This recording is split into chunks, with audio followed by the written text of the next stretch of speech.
die grond, mense en vooruitgang. Alles dui op een ding. Sonder mekaar kan ons nie. Ons het een middag op die stoep gesit en Anna het sy werk in die Laagveld gedoen. En dit was vir haar amper 'n hartseerpunt dat die mooi Laagveldprodukte nie in die winkels noodwendig beskikbaar is nie. En ja, van daar af het ons met 'n idee gespeel van hoe kan mens dit laat realiseer.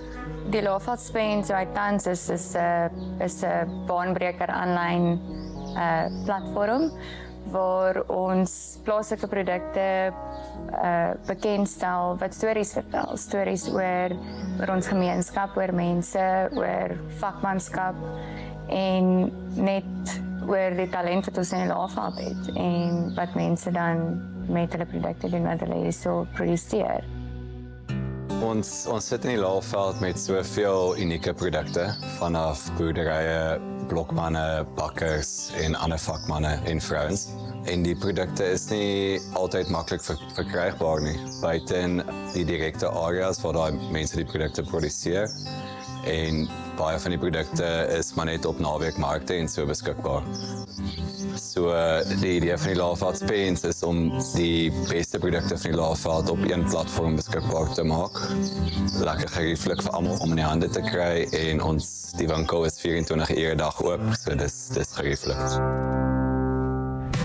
Die logistiek bly steeds 'n groot uitdaging vir ons. Dis moeilik eerstens om al die produkte bymekaar te bring en dan moet die bokse gepak word en weer uitgestuur te word. So logistiek is moeilik. Dink logistiek is waarskynlik die hoofuitdaging hoekom iets soos hierdie nie bestaan nie. Ja. Maar ons het besluit ons sien kans daarvoor en die Laagveld Spens is gebaseer op samewerking. Ek dink wat die Laagveld Spain se produkte uniek maak is dat alles natuurlik 100% plaaslik is, eerstens. Tweedens, as ek 'n voorbeeld kan gebruik, ons brode, die oggend wat ons dan nou by jou sal kom aflewer, word dit vars gebak. Die vars goed wat ons aflewer word die oggend geoes. En dan rondom ons vleise, ons loop hand aan hand met die slaghuise wat ons nou tans het.